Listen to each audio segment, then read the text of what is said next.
Hello, my name is Gary Spracklen and I am Director of Digital Learning and Innovation at the Isle of Portland Aldridge Community Academy.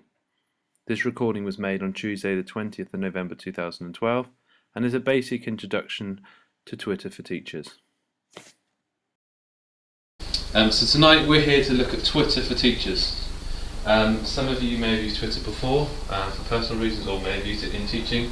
Others of you would have come not knowing anything at all about Twitter. So I'm going to go through tonight three main points really. What is Twitter? Why might we use it as teachers? And how you can use it. And that was my big practical bit, which may not work now. So we'll see when we get there. So Twitter for teachers. Here's a basic overview of what Twitter is. So, what is Twitter? Twitter itself markets itself as a real-time information network that connects people to the latest stories, ideas, opinions and news about what they find interesting. At the heart of Twitter are tweets. These are 140 character long pieces of information. They can also contain photos, videos, and the conversation is linked directly into Twitter, and it all stays in one place. So what does this look like in practice? Okay, so I could show you now what it looks like in practice for me as a teacher, but the main marketing point behind Twitter and the main reason what Twitter is about, it's all about you. It's all about what you make it. Like a lot of things in life, Twitter is whatever you want it to be. And here's an example of how somebody has made it their own.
So there we are, yours to discover. It's about sharing passions, it's about sharing interests, it's about connecting people with the same interests as you.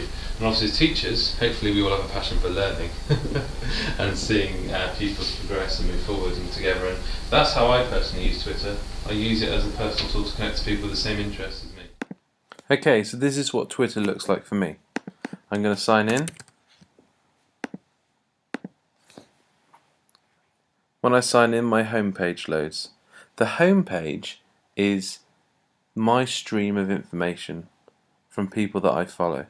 I currently follow 401 people. Now obviously I can't read all their information at once in one day, across the day, etc. So my home stream is just intended for me to dip in and dip out to.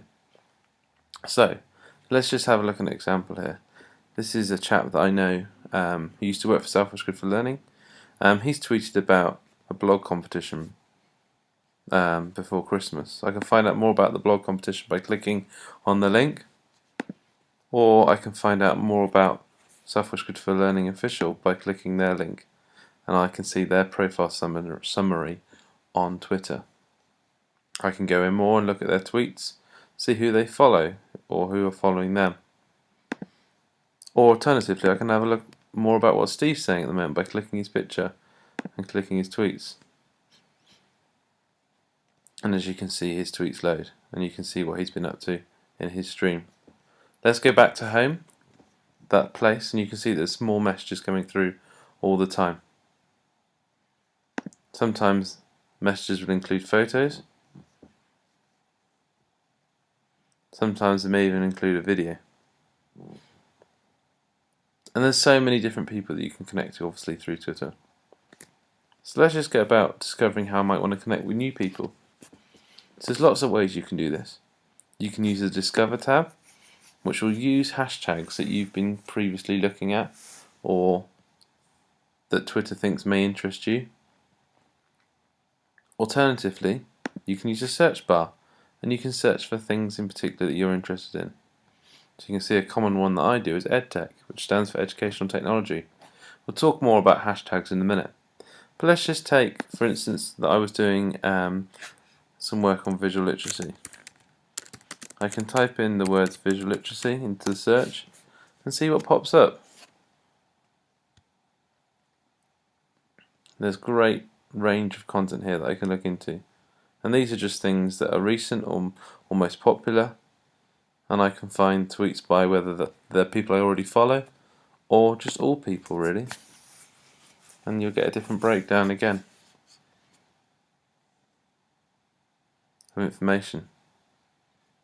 So let's go back to Discover,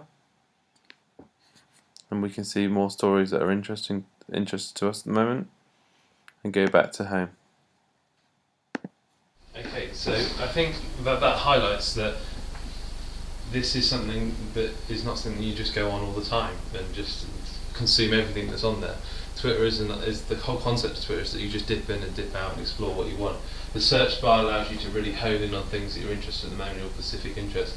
And an example of this was in my previous school we were looking for subject-specific Ofsted inspection guidelines, and I'd done some Google searches and I'd also tried to look through the Ofsted website and I couldn't find anything that was new and up to date. Whereas when I typed subject-specific Ofsted into the search bar and clicked search, straight away there were people talking about subject inspections and they were linking off to the most current resources. It's a way of getting the most up-to-date information to you by sharing things. So whatever you're interested in, there's bound to be a group of people in there that have the same interests as you. It's global, which means you get a range of perspectives. You know, you don't just get that campus view or that IPACA view. You get a much broader picture and a much richer environment. And the other side of it is that you can connect to people that ultimately can support learning. You know, you can connect to professors, you can connect to celebrities if that's what you want to encourage in your class. You can connect to any form of person or organisation really. So the question will be why? Why did teachers use Twitter? This is a question I asked last night on Twitter. I sent a message saying, why do you use Twitter? Please tweet back to us. So this is some of the responses I had specifically for this meeting tonight. I don't know who these people are. They've just responded to me. I could dive in and find out some more information about them, but these are just people that have come up when I asked the question.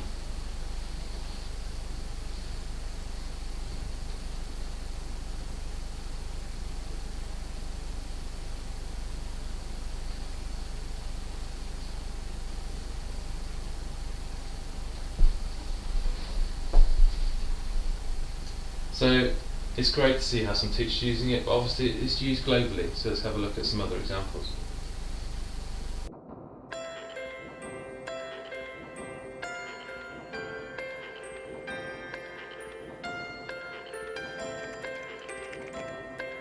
I use Twitter to learn about and share what people are doing to make the world a better place. I'm interested in everything related to space, but also scuba diving, piloting aircraft, anything electronics, and photography. We're interested in music, news, and funny people. The best way of finding out what my guests are up to before they come on my show is to follow them on Twitter, which is exactly what I do. I follow Green Day on Twitter because I always like to keep up with what they're doing. They're my favorite band. I want to stay up to date on fashion news, so I follow @style.com and @Women's Wear Daily. I like to follow my homegirl, Martha Stewart. Because Martha Stewart, she keeps it scudded and buttered, baked and flaked, and she loves to wake and bake with the big Snoop Dogg. You feel me? It's always good for us to know what people want, and I use Twitter as that, as a way of learning what I should do, what fans want, because they're the best critics. I can talk to the fans, they can talk back to me, fights they want to see, things I'm doing wrong, how stupid I am, whatever the deal might be, I can communicate directly with our fans through Twitter. We really like to keep tabs with our other partners in conservation, the other zoos and aquariums here in North America. I'm using Twitter to send pictures and thoughts from space, and every day I really enjoy reading your tweets. Ciao to all of you on the beautiful planet Earth.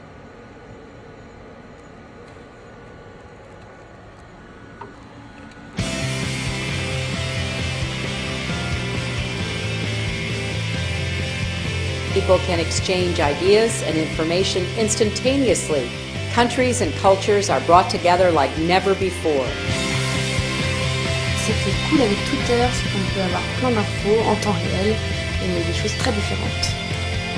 Y me encanta usar Twitter porque me conecto con todos los fans alrededor del mundo. I want to listen to the American people, so I follow thousands. I use Twitter to keep in touch. Really? I use Twitter to listen.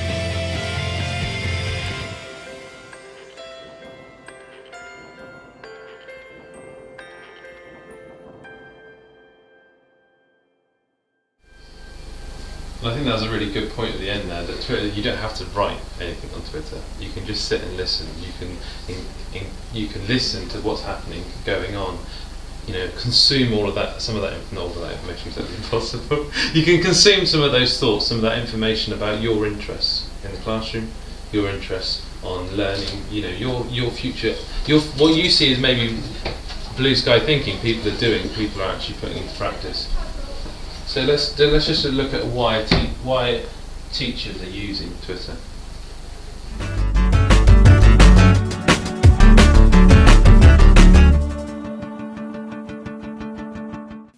My name is Angie Wassermiller, and I'm the Director of Instructional Technology and E-Learning at Concordia. I want to talk to you today about Twitter using teachers. I know many of you probably hear the word Twitter and think of things like celebrities and people tweeting about what they had for breakfast. Sure, a lot of that goes on. But did you know that there are also thousands of educators using Twitter to network, share ideas, and exchange resources? This is a great way to collaborate with other educators globally who share your grade level, content area, or other educational interests. Some teachers refer to this as a personal learning network, so one good way to learn more is to simply Google Personal Learning Network, or PLN. Of course, you'll first want to visit twitter.com and set up an account, and then you can also browse the links below.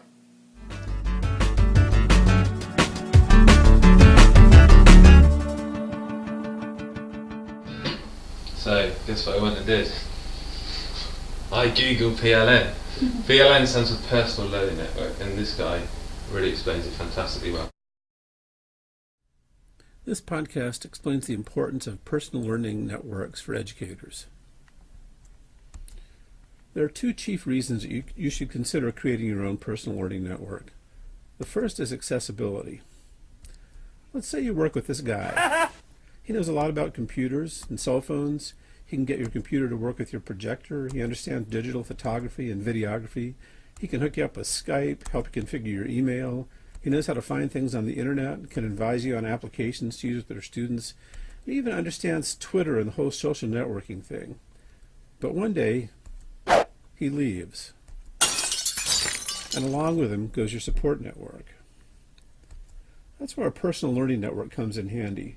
By using social networking tools to create and participate in a support system of colleagues and mentors, you can have broad and deep access to help when you need it, no matter where you are.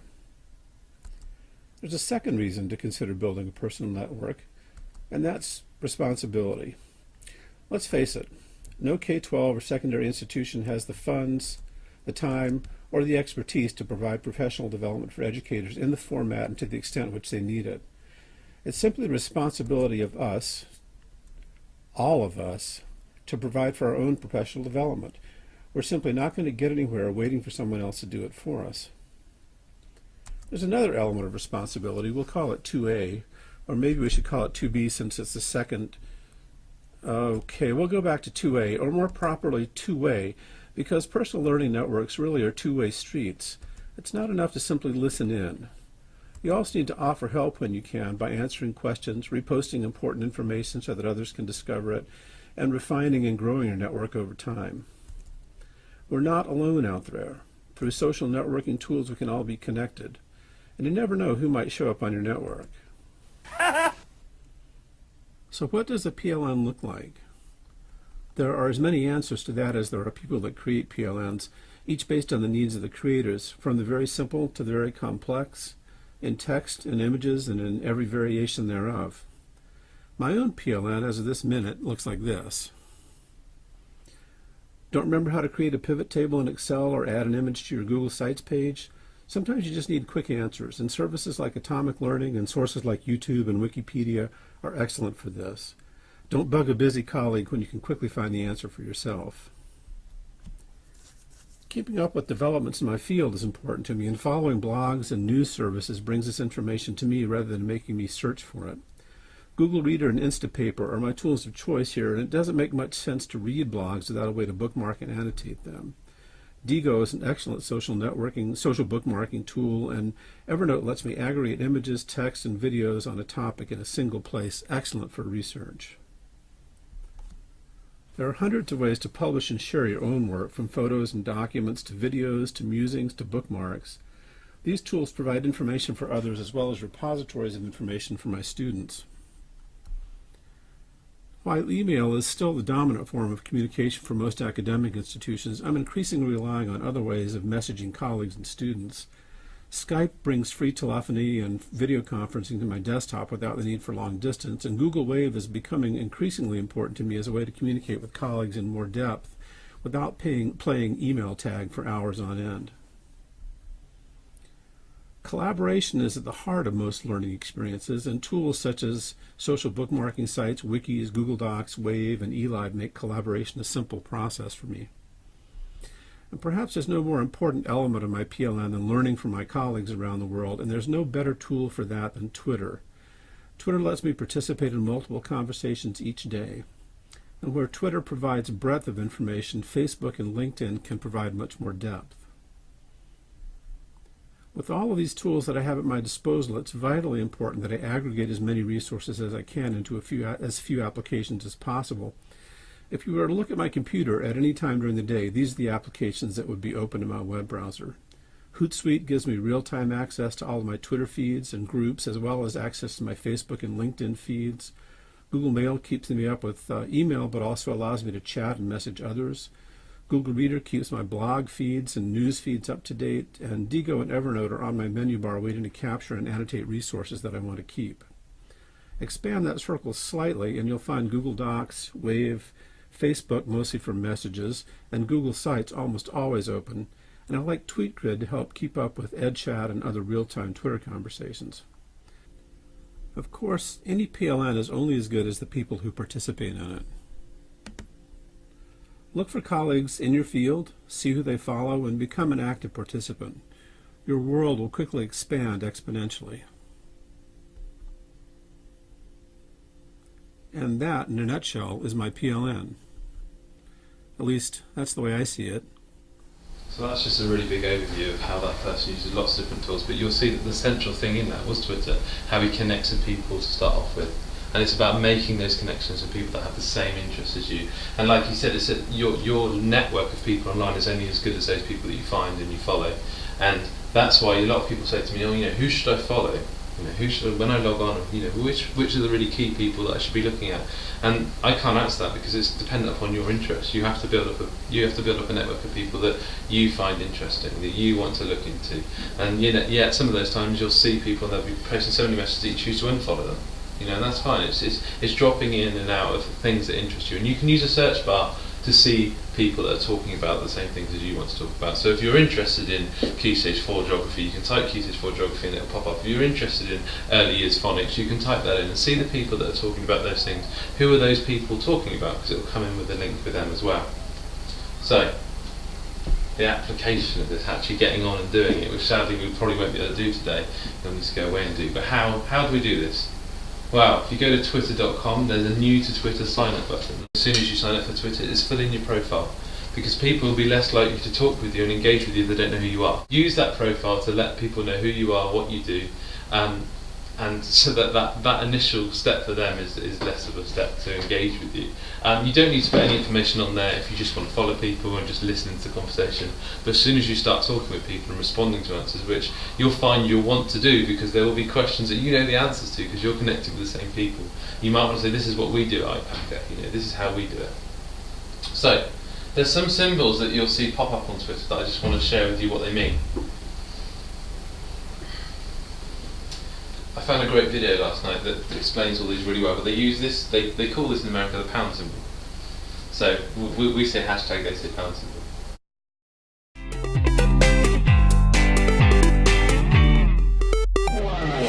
General Twitter symbols. Here's some symbols that you should know about. The @ sign, the pound symbol, and the abbreviations RT, MT, and DM. First we'll look at the @ symbol and the pound sign. The @ symbol signifies the beginning of a Twitter username. It's also used as a public reply to or mention of another person on Twitter. For example, if I tweet, "Great discussion tonight, thanks to AgChat," it's going to mention AgChat, the Twitter user, and notify them that I mentioned them in a tweet. The pound symbol is called the hashtag. It's used to designate a topic, and anyone can create a topic. Hashtags allow other Twitter users to search for topics stated after the pound sign. Now the abbreviations. RT stands for retweet. When you retweet someone else's tweet, you give credit to them. When someone likes your tweet or thinks it's valuable to share with their followers, they'll retweet it. It will then show up in their Twitter feed just like their regular tweets, but it will show as if you've tweeted it, so it'll give you credit for the original tweet. Also, allow a few characters to be added if the retweeter wants to add a comment either to the beginning or the end without having to delete words or modify the message. However, if you do want to modify the message, you can use the abbreviation MT, which stands for modified tweet or modified retweet. And this denotes that you revised a tweet before retweeting it, either for brevity or content. And DM stands for direct message. Direct messages can be sent between two Twitter accounts as long as they're both following each other. Direct messages also provide a way to privately communicate on Twitter. No other Twitter users will be able to see your messages that you send back and forth. Can I ask a question? Yes. Well, that's all really brilliant. I wonder, what are the safeguarding issues? Because imagine you haven't got Gary Spracklen, no. Have you? You can search for me as Gary Spracklen. Yes, it's just my nickname is Naka. Are you going to deal with the safeguarding issues later? Are you? Yeah. Well, I'll touch upon it now. Actually, let's just go back. Let's just watch this one a second, then I'll come on to that. So in practice, what do all these symbols look like for an established user? Let me log in and show you.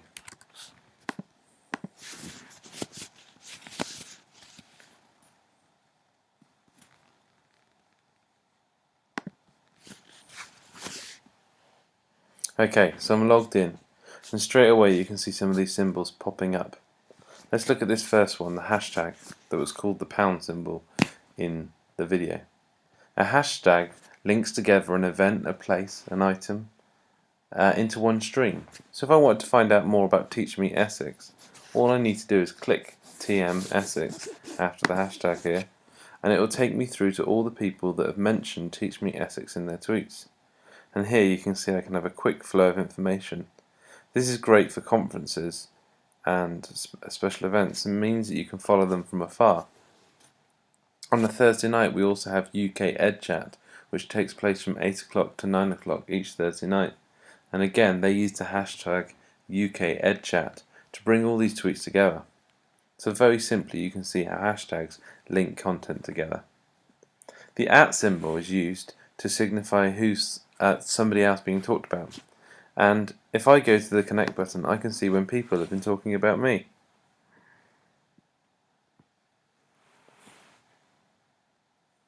Here you can see one that people have shared with me about how Twitter is used for them, the question I asked earlier on. And another one down here.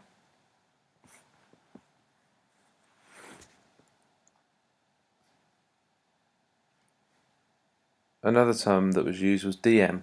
DM stands for direct messages. Direct messages can be sent between two Twitter accounts that follow each other. So if I go to my menu here, this is where I access my profile and settings. You can see there's a direct messages button. Here you can see information and private messages that I've had between people, and I can send one back just by simply typing and pressing send message.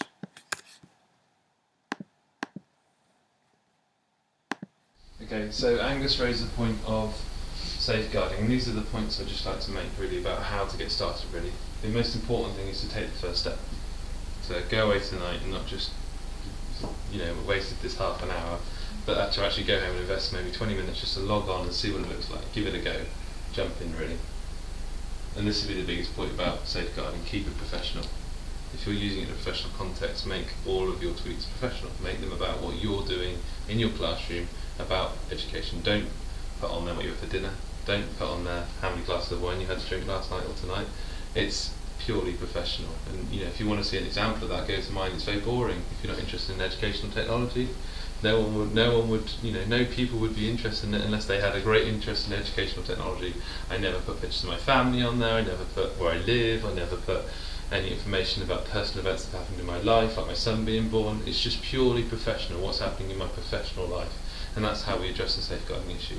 We have it as a purely professional space. Of course, there's no stopping you go and have your own personal Twitter account, and that's up to you, but there's great issues with that. If a student was to find out your Twitter account and then start looking into you, your habits, your attitudes, etc., that can have massive safeguarding issues. But if we just use it purely for a professional reason, then there's no issues. And because, quite frankly, there will be no interest for that person, to go in and log in and to find out what you're up to. My other sort of plea tonight was, if you tweet about IPACA things, use the hashtag IPACA. There's a couple of students that use it at the moment, but not many. And if all of us went home and were to write things down, and use the hashtag IPACA to talk about positive things that were happening across our academy, I think that would be great. Because previously, there were students that were using the RMAC hashtag quite a lot, and they were talking about positive things and negative things about school, and it would be just fantastic that that IPACA stood for learning really on Twitter, and that's just a kind of personal plea really. And the other thing is, try out UK Ed Chat. UK Ed Chat happens every Thursday from 8 o'clock to 9 o'clock, and all you've got to do is put UK Ed Chat into search, and you'll see everyone that's talking. And the topics change each week. They're set by the Twitter users that use UK Ed Chat, so there's kind of a voting thing that happens through the week. And normally there'll be 2 topics in the hour period, and people just talk about what their views are on different things. So examples would be, what do you think of standards? What do you think of the assessment? What do you think about using this in your class? What are the challenges and what are the exciting things that are happening? So it's a really good space to share and to take part in really. So what I would have liked to have done now is give you time to apply this and have a go, but I'm going to say go and do that at home.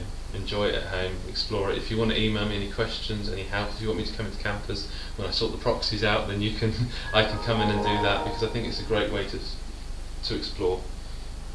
Has anyone got any questions at this point? I did get onto mine. You did? Yeah. Oh, fantastic. You have to tweet that you've been here with me. Yes. So finally, to finish, I just want to share a video with you. It's not about Twitter, it's about change.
Very good, Gary.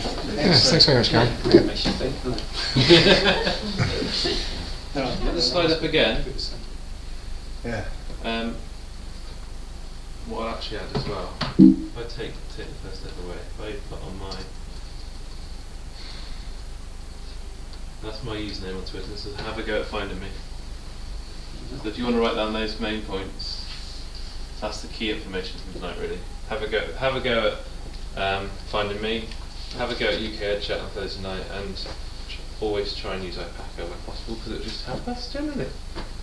Thank you everyone. So I hope you found that information useful. If you require any further information, you can email me at gspracklen@ipaca.org.uk or alternatively contact me through Twitter at @NoutCarbs. Thank you for watching.